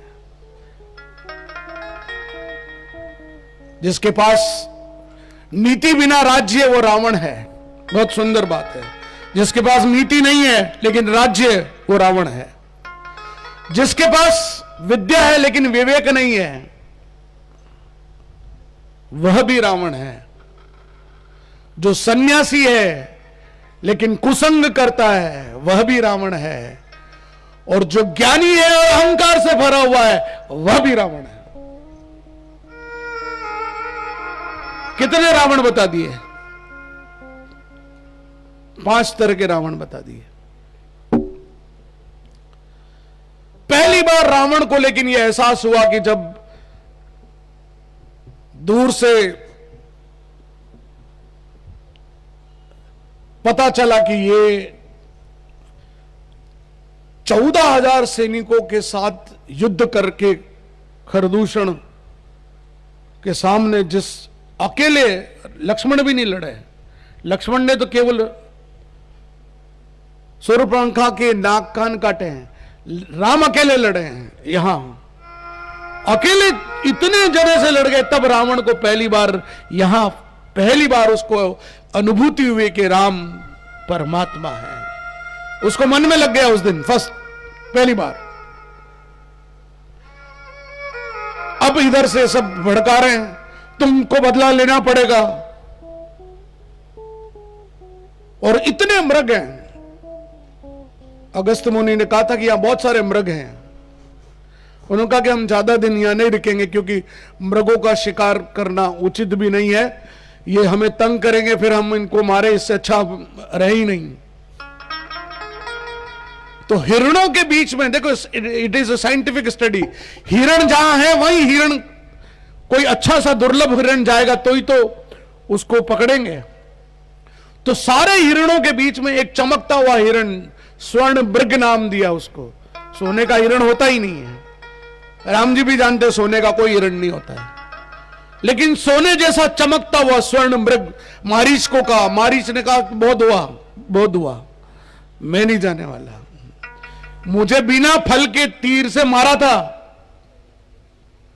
विश्वामित्र जी के उस आश्रम में हम जब खून की उल्टियां कर रहे थे, तब बिना फल के तीर से मुझे जो खींच के मारा है, और मैं 100 योजन दूर समुद्र में जाके गिरा। मैं नहीं जाने वाला, मैं नहीं जाने वाला। रावण ने कहा या तो तेरे को मेरी तलवार से मरना तय है, दुष्ट। तब मारीच ने सोचा कि इस दुष्ट के हाथों मरने से तो अच्छा है कि राम जी के हाथों मरा जाए। तो वो हिरण बनकर तैयार है। अब यहां से कथा तेजी से आगे बढ़ती है। मारीच और रावण के बीच में जिस प्रकार का विवाद हुआ, समझदार व्यक्ति का यहां बहुत सुंदर तुलसीदास जी ने बातें की, ये समझने की ये है। कहानी तो सबको पता है, कथा तो सबको पता है, क्या क्या बातें कही। 9 जनों का विरोध नहीं करना चाहिए। रेडी, सुनिए बच्चों, 9 जनों का विरोध किन किन का नहीं करना चाहिए। पहला, वो जो शास्त्रधारी हो, जिसको बहुत ज्ञान हो, इसका विरोध नहीं करना चाहिए। दूसरा, वो जिसके हाथ में शस्त्र हो, कभी भी ठोक देगा। हाँ, जिसके हाथ में शस्त्र हो उसका भी विरोध नहीं करना चाहिए। भगवान इसीलिए अस्त्र में धनुष मान लिए चलते हैं। एक उसका विरोध मत करना जो आपका भेद जानता हो, हाँ, पोल खोल देगा, हाँ, उसका भी विरोध मत करिए। ये राम कथा कह रही, मैं नहीं कह रहा। हाँ, और प्रभु प्रभु में भेद न करें कि मैं राम जी का भक्त हूं, मैं तो कृष्ण जी के नहीं जाता हूं, मैं शिव जी का भक्त हूं, मैं तो राम मंदिर नहीं जाता हूं। ये विष्णु और शिव की लड़ाई भी कई जने करते रहते हैं, तो जो ईश्वर ईश्वर में भेद करता है वो भी गलत है। एक मूर्ख का विरोध नहीं करना चाहिए। मूर्ख आदमी कभी भी आपके कपड़े फाड़ देगा। मूर्ख है, उसको जाने दो, विक्षिप्त है। गुरु का विरोध कभी नहीं करना चाहिए। सम्मानित धनाढ्य का क्या शब्द लिखा है तुलसीदास, सम्मानित धनाढ्य का, जो सम्मानित है और धन वाला है, उसका भी विरोध नहीं करना चाहिए। एक रसोइये का विरोध कभी मत करिए, वो तुम्हारा खाना बिगाड़ देगा। कहीं और कुछ मिला विला दिया तो हरिओम तत्सत। हाँ, एक कभी वेद और डॉक्टर का विरोध नहीं करना चाहिए, 8वां। और एक कभी कवि का विरोध नहीं करना चाहिए, नहीं तो कवि सम्मेलन में तुम्हारी उड़ा देगा। वो पूरी धज्जियां उड़ा देते कवि। तो तुलसीदास जी कह रहे हैं कि ये इनका कभी विरोध नहीं करना चाहिए। तो ये ध्यान रखना अब, ठीक है। यहां पर बहुत अच्छा प्रसंग आया है। सीता मैया को योग माया में समाहित किया गया है। सीता मैया योग माया के रूप में चली गई है। वहां पर पहली बार छाया के रूप में सीता मैया को उस कुटिया में बिठाया है। सीता मैया का हरण नहीं किया है। यहां पर तपोमयी स्वरूप में वो आश्रम में रही है। ये जो अग्नि परीक्षा है, वो अग्नि को सौंपी है, सीता मैया को यहां पर सौंपी है। वो जो लोग कहते हैं ना अग्नि परीक्षा की, नहीं, वो अग्नि को सौंपी थी, वापस अग्नि से मांगी है। अग्नि परीक्षा नहीं हुई है। ये गलत राम कथा का इंटरप्रिटेशन लोग स्वयं के नैरेटिव जोड़ते चले जाते हैं। सत्य के रूप में अग्नि को सौंपी है और यहां छाया के रूप में आश्रम में सीता मैया बैठी है। रामचरितमानस और वाल्मीकि रामायण दोनों में इस बात का कोई प्रसंग नहीं है कि वहां पर अब जब मारीच जा रहा है स्वर्ण मृग बनकर और राम जी को कहते हैं कि मुझे ये चाहिए, तो राम अपनी पत्नी के उस पति धर्म का पालन करते हुए जाते हैं। मैं नहीं जाऊंगा तो ये मुझे कमजोर समझेगी। लीला समझ रहे हैं, लीला तो पता ही है प्रभु को कि क्या होने वाला है। लक्ष्मण को कहा तुम ध्यान रखना।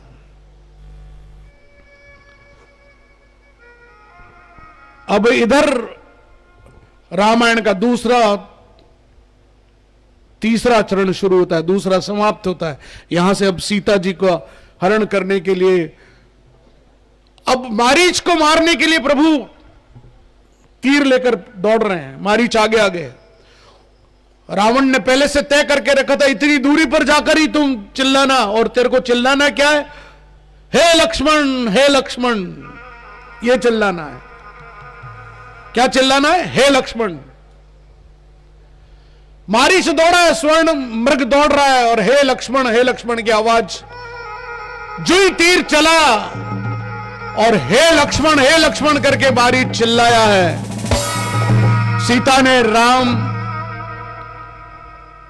की आवाज समझकर कि लक्ष्मण सुनो सुनो, वो तुम्हें पुकार रहे हैं, संकट आन पड़ा है,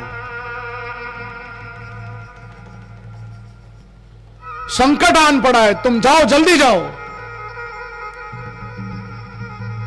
बहुत कड़वे वचन कहे हैं सीता मैया ने लक्ष्मण को।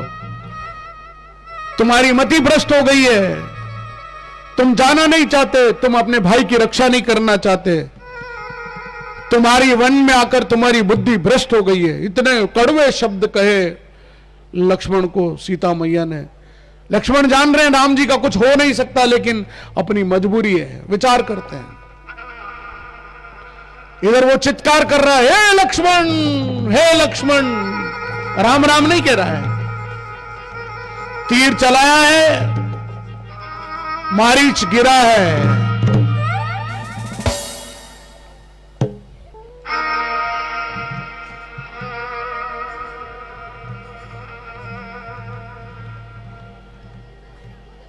इधर रावण आया है, लक्ष्मण सीता जी के कहने पर जाते हैं। यहां पर कोई लक्ष्मण रेखा नहीं खींची गई। ये प्रसंग है ही नहीं वाल्मीकि रामायण में कि लक्ष्मण रेखा खींची, उसका उल्लंघन हुआ। एक सुरक्षा कवच ये पंडित जी पूजा कराते हैं, राई लेते हैं, राई देते हैं, राई लेके दिशा बंद करवाते हैं। यहां रखवा के हर कोने में राई के टुकड़े फेंके जाते हैं। यह रक्षा कवच है। लक्ष्मण ने रक्षा कवच बना दिया था, और वो कवच इतना सुदृढ़ था कि उसमें कोई घुसेगा तो वो उस अग्नि प्रकट होगी उसमें। ये था। रावण को ये पता चल गया, दिव्य दृष्टि, वो भी तो ब्राह्मण आदमी, उसको पता चल गया। भिक्षाम देही, पहले तो साधु का वेश कर गया, भिक्षाम देही, मुझे भिक्षा दीजिए। और बड़े अच्छे भगवान के उसने भजन सुनाए। सीता बड़ी प्रसन्न हुई कि कितना अच्छा। भिक्षाम देही, फिर वापस बोला, बैठ गया नीचे आलती पालती लगा के कि महाराज आप थोड़ा इधर, तनिक इधर आइए। नहीं नहीं, हमने आसन जमा लिया, हम एक बार आसन जमा लेते हैं। देखो चतुर है देवी, हमारा जब आसन जम गया तो हम भूखे उठेंगे तो तुम्हें शाप लगेगा। एक ब्राह्मण को तुमने भोजन नहीं कराया और हमने आसन से उठ गए। चतुर चतुर चतुर है। दो गुण है ना उसमें, राक्षस उसकी मां, पिताजी ब्राह्मण, दोनों गुण उसमें आ गए। इसलिए उसने कहा कि नहीं, मेरा आसन जम गया, मैं भोजन यहीं भिक्षा यहीं लूंगा, नहीं तो नहीं लूंगा। सीता जी बहकावे में आ गई। ऐसा मानते हैं कि तुलसी रामायण कहती है कि उसने जंगा पर बिठाया, लेकिन वाल्मीकि रामायण तो ये नहीं कहती। वाल्मीकि रामायण ये कहती कि उस भूखंड को, जहां पर सीता थी, उस भूखंड को ही उसने उठा लिया हाथ में। ये वाल्मीकि रामायण कहती है। जबकि तुलसी रामायण में एक उसने हाथ पकड़ा और खींचा है और अपने विमान में बिठाया है। यहां सीता को वो बात याद आती है जब जो हरण हो गया। एक दिन एक तोती को पकड़कर अपने घर में पिंजरे में रख दिया था। तोते ने बहुत कहा कि इसे छोड़ दो, सीता छोटी थी, बालिका थी, उसने कहा नहीं मुझे बहुत पसंद है, मैं इसे नहीं छोड़ूंगी। पिंजरे में थी, तोती रात भर रोती रही और रोते रोते फिर उसने एक शाप दिया कि जैसे मैं अपने पति के वियोग में मर रही हूं, एक दिन ऐसे ही वियोग तुमको सहन करना पड़ेगा। यह शिक्षा है। पशु पक्षियों को पिंजरे में मत बांधिए, घर में कैद मत करिए, पशु पक्षियों के साथ क्रूर व्यवहार मत करिए, किसी भी कुत्ते को भी उठाकर पत्थर मत मारिए, दुत्कार दीजिए वो पीछे पड़ रहा है तो, लेकिन किसी को मारने का अधिकार आपको नहीं है। एक प्रतिष्ठित डॉक्टर ने जोधपुर में एक कुत्ते को कार में बांधकर घसीटा, उसको दुष्परिणाम भुगतने पड़े। उसकी प्रतिष्ठा का तो हनन हुआ ही हुआ। हमारी संस्कृति एक ऐसी गौरवशाली संस्कृति है, कितनी महान संस्कृति है। जानवरों को, प्रत्येक जानवर को किसी न किसी देवी देवता के साथ कनेक्ट किया गया। लोग पर्यावरण संरक्षण की बात करते हैं, इकोलॉजिकल बैलेंस की बात करते हैं। इकोलॉजिकल बैलेंस का पाठ यदि संसार को कोई पढ़ा सकता है तो भारत की संस्कृति, सनातन की संस्कृति पढ़ा सकती है। शेर को मां के साथ जोड़ दिया, गधे को शीतला माता के साथ जोड़ दिया, कुत्ते को भैरव के साथ और शनि के साथ जोड़ दिया। ऐसा कौन सा पशु पक्षी है? और गाय तो भगवान कृष्ण की। गौ माता की आंख देखिए, कितना अनुपम सौंदर्य गौ माता की आंखों में। अभी लंपी से ग्रस्त है गौ माता को, हम इस कीर्तन के साथ हम उनको भगवान कृष्ण इनकी बीमारी को दूर करे, प्रार्थना करते हैं। आइए कुछ देर कथा को आगे बढ़ाएं, उससे पहले कीर्तन करें आनंद से, भाव विभोर होकर। आइए। बोले प्रभु श्री रामचंद्र भगवान की।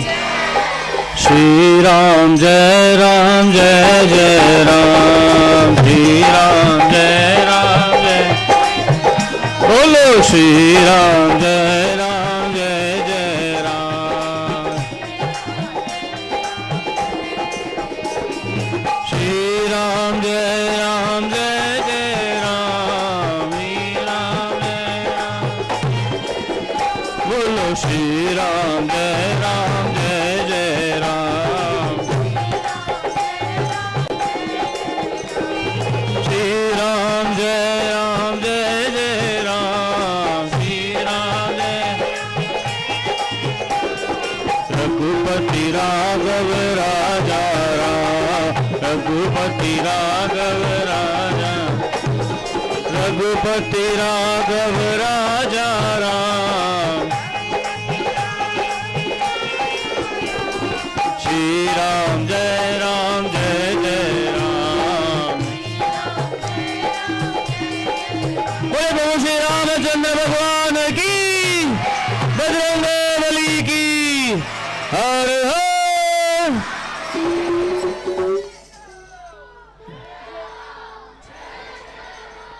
जटायु ने देखा कि एक राक्षस एक स्त्री को लिए जा रहा है और स्त्री उसका विरोध कर रही है। यहां जटायु और रावण के बीच में युद्ध हुआ है। थोड़ा सा मॉनिटर पीछे वाले। ये जटायु कौन है? राजा दशरथ जब विवाह करने जा रहे थे तब कहते कि एक नाव में राजा दशरथ और सुमंत नाव में थे।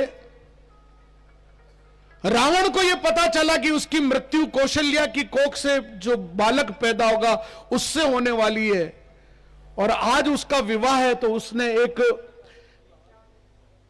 कौशल्या को उसके घर से उठवा लिया। उठाकर एक बक्से में बंद करके, तिमिंगल नाम की एक मछली थी समुद्र में, तिमिंगल नाम की मछली को ले जाकर वो बक्सा दे दिया कि तुम इसकी रक्षा करना।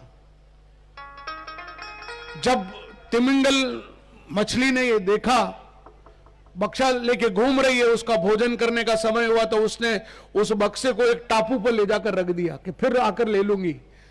इधर राजा दशरथ और सुमंत उस नाव में जा रहे हैं, वो नाव टूट गई, तूफान आया, टूट गई। एक पट्टे पर जैसे तैसे करके वो उस टापू पर पहुंचे। टापू पर देखा कि एक क्या पड़ा हुआ है। तब गिद्धराज वहां आते हैं, जटायु, और जटायु उस का मिलन होता है राजा दशरथ से, क्योंकि वो संघर्ष कर रहे होते उस पटिया से कहां पहुंचेंगे। तो जटायु जी उनको बचाकर उस टापू तक लेकर रखने में उनकी बहुत बड़ी भूमिका होती है।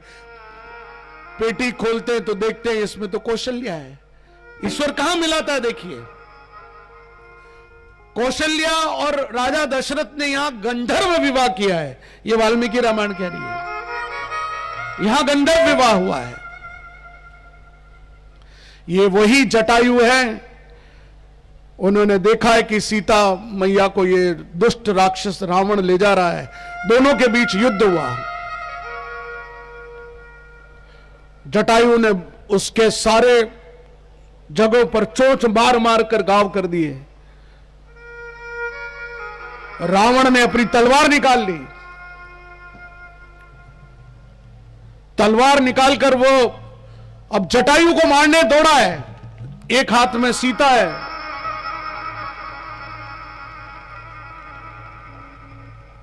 तलवार घुमा रहा है।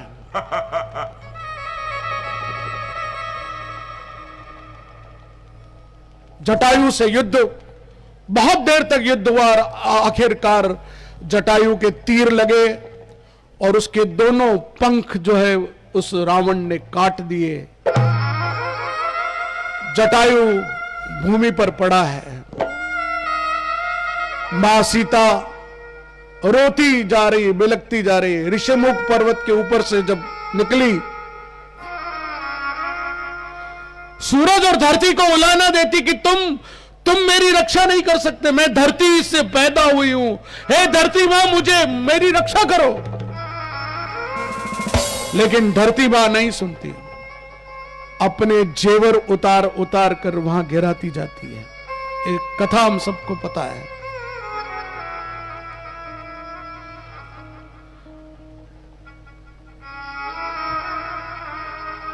यहां रास्ते में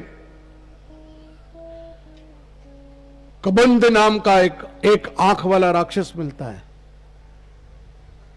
उसका भी राम जी ने वध किया है। अष्टावक्र ने उनको शाप दिया था। यहां एक बहुत सुंदर बात आती है। विलाप कर रहे हैं प्रभु, प्रभु विलाप कर रहे हैं। हे सीते, हे सीते, इधर राम हे सीते चिल्ला रहे हैं, उधर शिवजी और पार्वती आपस में कथा कर रहे हैं। आप जिनका नाम जपते हो वो राम है? वो कौन राम है? कि यही राम है? ये राम है? ये स्त्री के वियोग में विलाप कर रहे हैं। मैं कैसे मान लूं ये वही है जिनका आप जप करते हैं? मैं तो इन्हीं का जप करता हूं देवी। कल मैंने बताया ना कि किन किन को हम नहीं समझा सकते, वो ही है पार्वती, महासती। नहीं मानी, ये ऐसा सवाल ही नहीं। ये भगवान कैसे हो सकते हैं? रो तो रहे हैं, स्त्री के वियोग में रो रहे हैं, जा रहे हैं, सीते सीते। अब वो सीता सती को इच्छा हुई, परीक्षा ले लो, आज बहुत बढ़िया मौका है। खुद बन गई सीता। अब राम जी के सामने आवे। अब राम जी इधर देखा सीता आ रही है तो इधर मुड़ गए, सीते सीते। वो क्या कमाल है, मैं सामने सीता बन के जा रही हूं। फिर इधर वापस इधर गए तो वो मां सती जी वही सीता बन गई, इधर आ गई।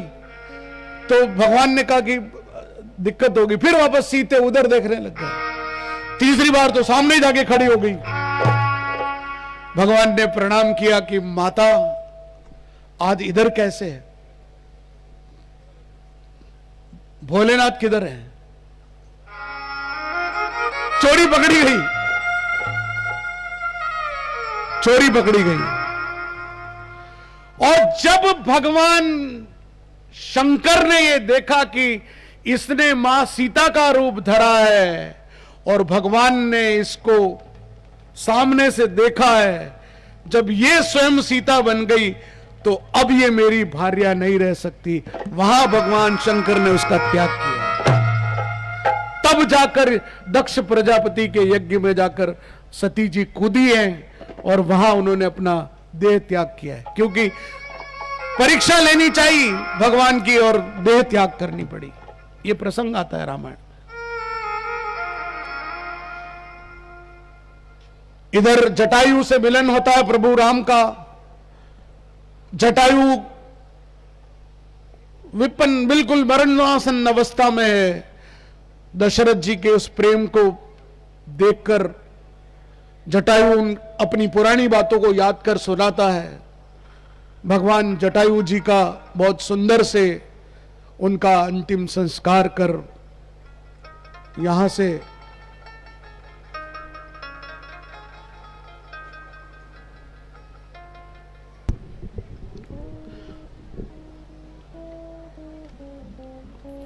यहां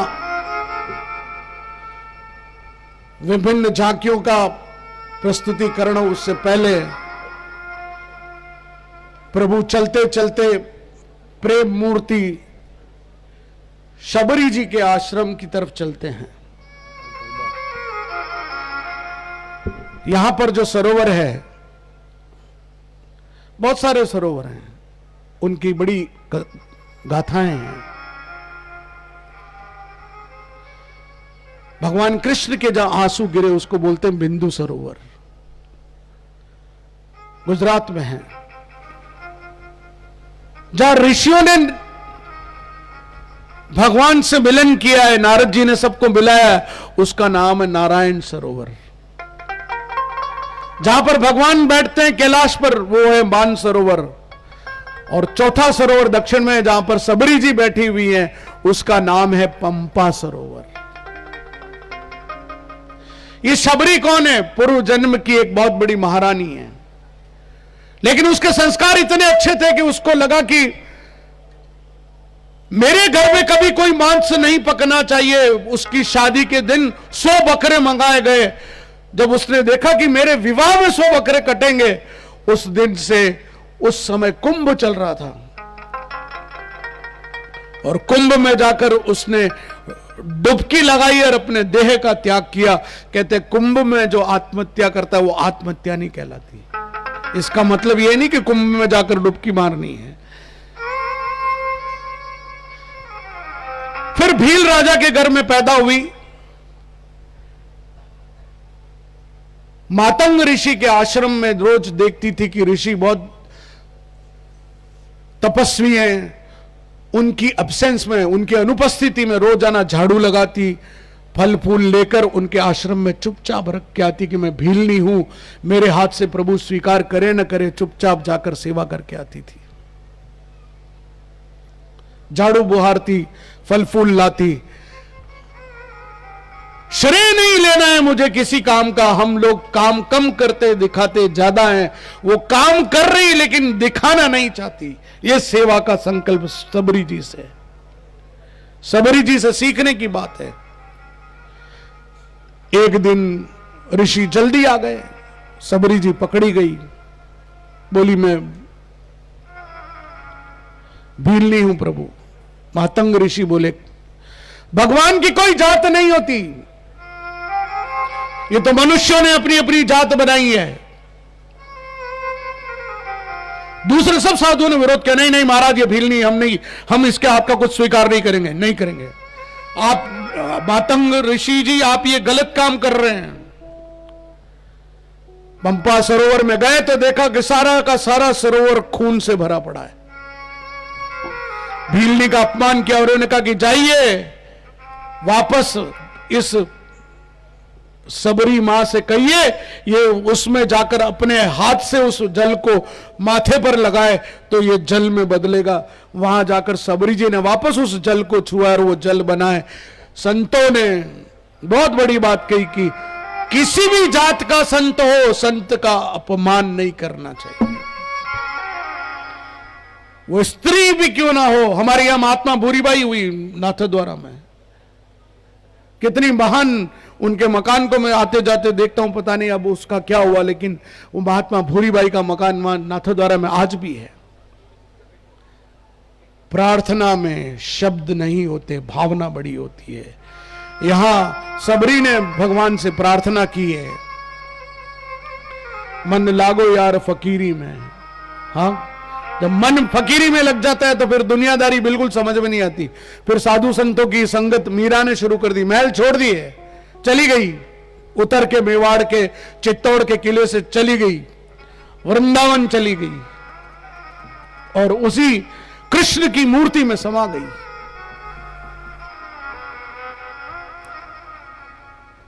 सबरी से प्रभु का मिलन होता है, रो रही है, ऐसे कर करके अंजलि भर के आंसुओं से प्रभु राम के चरणों को धो रही है। वाह, क्या दृश्य आप देखिए। यहां नवधा भक्ति बताइए, बहुत बढ़िया प्रसंग, बहुत सुंदर, थोड़ा सा जटिल है बच्चों। इधर बस कथा के हम अंतिम चरण पर चल रहे हैं। नवधा भक्ति, 9 तरह की भक्ति बताइए। आज करवा चौथ के अवसर पर 9 तरह की भक्ति समझ लीजिए। बहुत इस पूरे कांड का जो सार है वो ये है। पहला सत्संग, आज आप आए ना, सत्संग हो गई आपकी भक्ति आज की। तो इस कथा में आए, करवा चौथ का पुण्य मिल गया आपको। सत्संग, कथा श्रवण दूसरा, ये दोनों हो गए। सत्संग भी चल रहा है, कथा श्रवण भी 2 हो गए। एक पहला भी है, दूसरा भी, आपको दोनों मिल गए। परमात्मा की स्तुति, तीसरा भी मिल गया। राम का नाम लिया आपने, गणेश जी की प्रार्थना की, हनुमान जी के अतुलित बलधाम हेम शैलापदेयम धनुज बल कृशानु ज्ञानी नाम अग्रगण्यम सकल गुण निदानम वानरा नाम दीशम रघुपति प्रिय भक्तम वात जातम नमामि। हो गई स्तुति भगवान की, 3 हो गई। वचनों की व्याख्या 4 हो गई, ये 4 अभी आपने कर लिया आज। 5वां परमात्मा की सेवा, वो अभी नहीं की। हाँ, वो जब जहां मौका मिले करिए। मंत्र को मन में धारण करें और सभी के प्रति संभाव रखें। 7वां, 8वां जो है, सुख दुख के समय कृत्वा लाभा लाभो जया जयो, सुख आए दुख आए सब में संभाव रखिए, ये गीता कहती है। या नवदा भक्ति में सबरी भी यही कहती है। और तत्व चिंतन करना चाहिए, जो हम मिलकर यहां कर रहे हैं।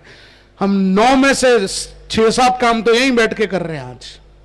नवदा भक्ति, परमात्मा की सेवा भी कर रहे हैं वैसे तो। यहां जो काम क्रोध लोभ मोह मद मत्सरता को जीते वही संत है, ऐसा लक्ष्मण जी को नारद जी कह रहे हैं। यहां मिले नारद जी पंपा सरोवर में, यहां पर उन्होंने वो वरदान लिया है पंपा सरोवर में। तब नारद बोले हर्षाई, असवर बांगो करो ढिढाई, जद्यपि प्रभु के नाम आने का श्रुति कह अधिक एक ते एका, राम सकल नाम मनह से अधिका, हो नाथ अध खद धन बधिका। बहुत सुंदर बात कही। आप पूर्णिमा का चंद्रमा बने, सबसे अधिक पाप नाशक हो ये नाम राम, राम नाम मेरा इष्ट है। राम जी ने कहा अस्तु ऐसा ही हो। राम नाम का रूपक अमृत से बांधा है, वेद रूपी सागर से निकला ये अमृत। अगर राम, इसलिए आलोक के बच्चे हम एक ही स्वर में बोलते हैं, श्री राम जय राम जय जय राम। आइए झांकियों का दर्शन करें, कीर्तन करें, चौपाई का वो करें, तब तक आरती की भी तैयारी करें। कल हम ये किष्किंधा कांड की ओर चलेंगे। आज की कथा में आनंद आया तो एक बार हाथ उठाकर बोलिए प्रभु श्री रामचंद्र भगवान की जय। आज के आनंद की, बजरंग बली की जय, हनुमंत लाल की। हर हर सबसे ऊंची प्रेम सगाई, सबसे ऊंची प्रेम सगाई, सबसे ऊंची प्रेम सगाई। दुर्योधन को मेवा त्यागो, ओ मेवा त्यागो, दुर्योधन को मेवा त्यागो।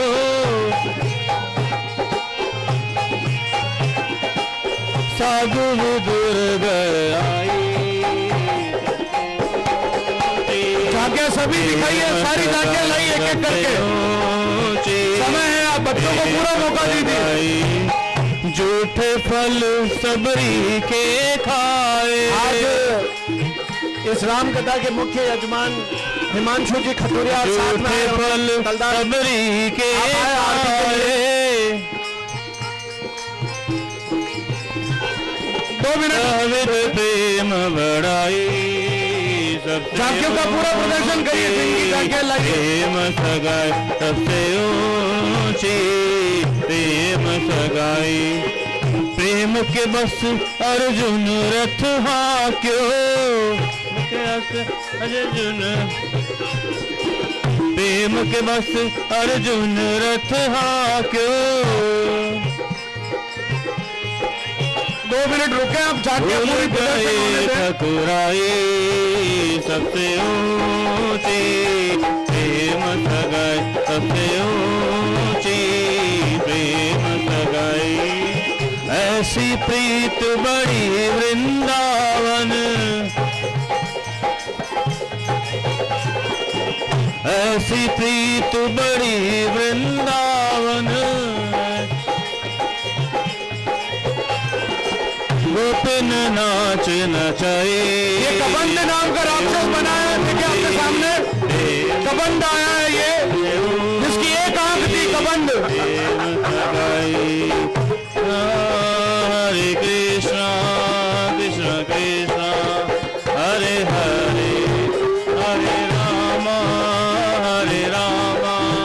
राम राम हरे हरे, हरे कृष्णा गोदी में उठाकर वो दौड़ा है कृष्णा कबंध नाम का राक्षस, हरे राम, और भगवान ने हरे राम उसी समय तीर चलाकर कबंध का वध किया है। बोल श्री रामचंद्र भगवान की। बहुत सुंदर झांकी, बहुत सुंदर झांकी। हरे राम, अगली झांकी राम दरबार की। हरे राम, हरे हरे। एक साथ सभी बोल प्रभु श्री रामचंद्र भगवान की। नवदा भक्ति, जब एक परमात्मा की भक्ति बाकी रह गई, तो आइए अब भक्ति में हम आनंद भी मनाएं, उत्सव मनाएं। तो आज उस भक्ति में डांडिया करके ये बच्चे उस आनंद उत्सव को, नवदा भक्ति के, उसको करना चाहते हैं। तो 1 मिनट के लिए उस नृत्य का भी आनंद ले। आइए जल्दी आइए, जल्दी आइए।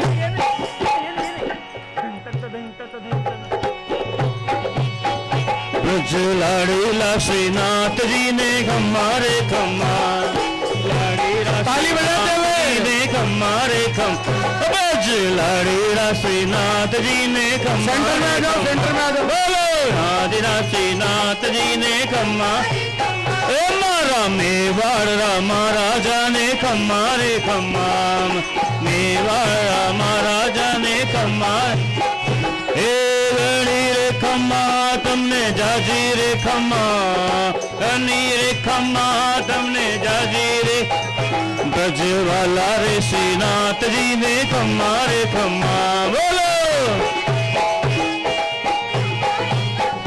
तारा नाम ले रे खम्मा, गई धाम ले रे खम्मा, नाम ले रे खम्मा, श्री जी नाथ ले रे। जाल टंकारा रे धाम मीठा खम्मा रे खम्मा, रे खम्मा रे खम्मा, गौरी रे खम्मा तुमने जाजी रे खम्मा, गड़ी रे खम्मा तुमने जाजी रे खम्मा। सिद्धड़ा रे श्रीनाथ जी रे खम्मा रे खम्मा, ब्रज लाड़ीला श्रीनाथ जी रे। दर्शन मंगलामा खम्मा दर्शन मंगलामा जाके श्रृंगार जीना खम्मा जाके श्रृंगार जीना रूप राज के रूड़ा तारा खम्मा रे खम्मा रूप राज रे रूड़ा तारा खम्मा रे खम्मा गज लाड़ी लाशीनाथ जी रे खम्मा रे मगरागरी नीराजरी रे खम्मा रे खम्मा हरी रे खम्मा तमने जाजी रे खम्मा हरी रे खम्मा रे खम्मा राजे राशीनाथ जी रे खम्मा रे खम्मा लाड़ी राशीनाथ जी ने खम्मा पाग मेवाड़ी रे खम्मा पाग मेवाड़ी रे गुंजा माला जी रे खम्मा गुंजा माला जी हे ब्रज में गुना ललकान रे खम्मा रे खम्मा ब्रज में नूना ललकान बच्चों के लिए जिन्होंने इतनी मेहनत करके जाके बनाई है बच्चों के लिए खम्मा हरी रे खम्मा तमने जाजी रे खम्मा ब्रज लाड़ी लाशीनाथ जी रे खम्मा रे खम्मा ब्रज लाड़ी लाशीनाथ ऊपर हाथ दोनों ऊपर हाथ सभी के हरी रे खम्मा तमने जाजी रे खम्मा हरी रे खम्मा तमने जाजी रे खम्मा ब्रज लाड़ी लाशीनाथ जी रे खम्मा रे खम्मा लाड़ी लाशीनाथ जी रे कुंडल जमता रानी खम्मा कुंडल जमता रानी कंकण रमता रानी चलिए आरती के लिए आ जाइए फटाफट पूर्ण अणकार रे खम्मा रे कृष्ण कन्हैया लाल की बजरंगबली की प्रभु श्री रामचंद्र भगवान की। हमारे बीच में आज मल्ला तलाई स्थित चतुर्भुज हनुमान जी के इंद्रदास जी महाराज भी हमारे बीच में उपस्थित हैं। गुजराती समाज उदयपुर के अध्यक्ष श्रीमान राजेश भाई भी हमारे बीच में, थोड़ा फैल दे जगह इधर। हमारे बीच भारत विकास परिषद के राष्ट्रीय मंत्री श्रीमान जयराज जी आचार्य, साथ ही संजीव जी त्रिपाठी जी, आपका भी आपसे भी अनुरोध क्या आप आए सेवा भारती के हमारे गोपाल जी कनेरिया साहब भी हमारे बीच में सभी आ जाएं और आरती करने के बाद आप व्यासपीठ पर भी के एक बार सभी बच्चे यहीं बैठेंगे। पंचवटी फतेहपुरा के बच्चे यहीं बैठे और एक बार राजेश जी एक एक करके एक पंक्ति में ही वहां से बच्चों को भेजो ऊपर।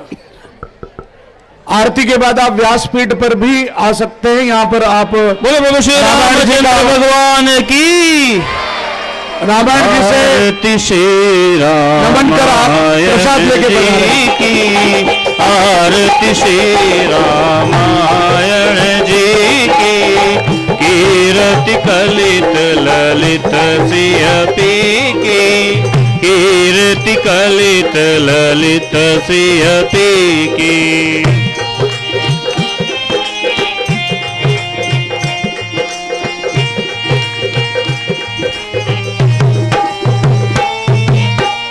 गावत ब्रह्मादिक मुनि नारद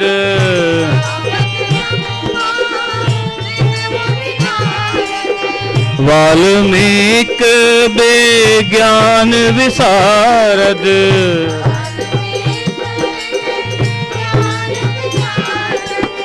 सुख सनकादि शेष अरु सारद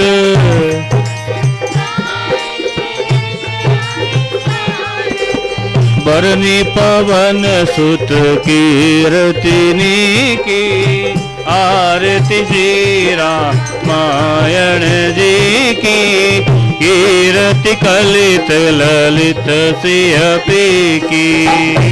सभी आ जाए आरती के लिए, सभी आ जाए, जो भी पीछे बैठे हुए अभिभावक वगैरह सभी आ जाए।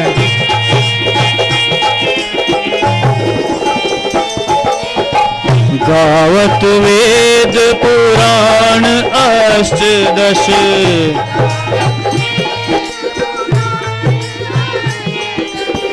बरनी पवन तुत सब ग्रंथन को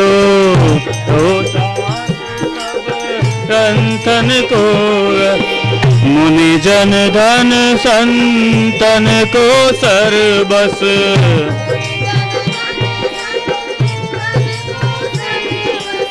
सार अंश सम्मत सब ही की, आरती श्री रामायण जी की, कीर्ति करित सलित सिय पी की।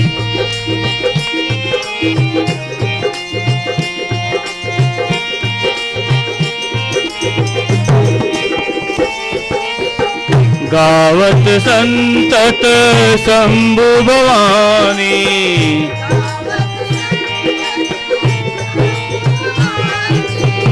अरुघट संभव मुनि विज्ञानी,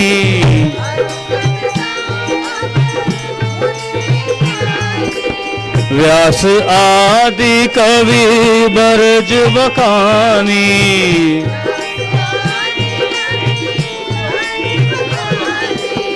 काकभूषुंडी गरुड़ के की, आरती श्री रामायण जी की, कीर्ति कलित ललित सिय पी की।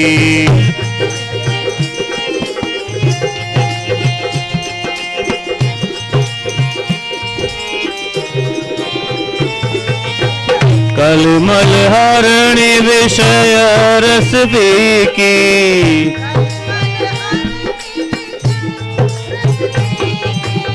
सुभग श्रृंगार मुक्ति जुबती की,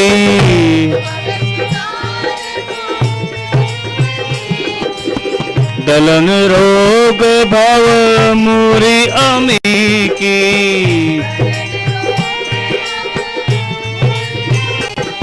तात मात सब विधि तुलसी की, आरती श्री रामायण जी की, कीर्ति कलित ललित सिय पी की, आरती श्री रामायण जी की, कीर्ति कलित ललित सिय पी।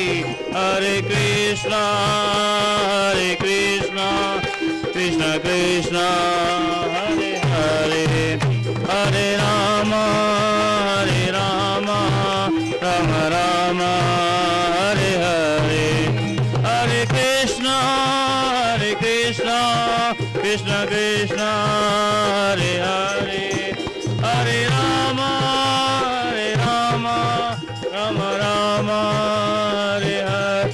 कृष्ण कन्हैया लाल की, श्री रामचंद्र भगवान की।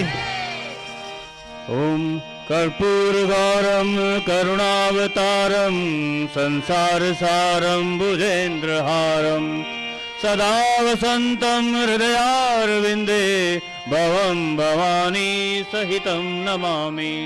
मंगलम भगवान विष्णु मंगलम गरुड़ध्वज, मंगलम पुंडरीकाक्ष मंगलाय तनोहरि, सर्वमंगल मांगल्ये शिवे सर्वार्थ साधिके, शरण्ये त्र्यंबके गौरी नारायणु नमस्तुते, नारायणी नमोस्तुते, नारायणी नमोस्तुते।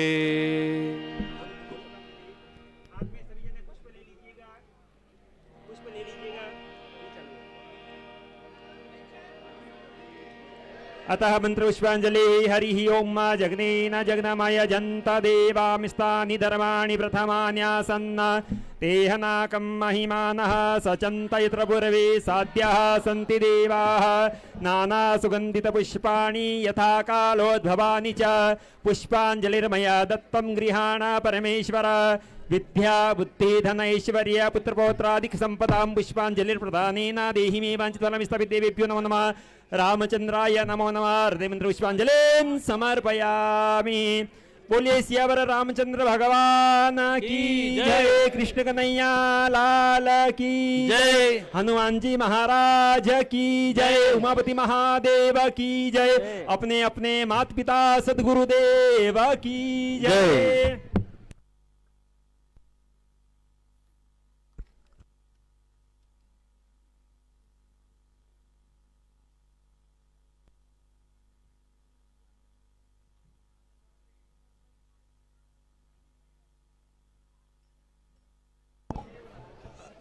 एक महन जी के शॉल और एक मिनट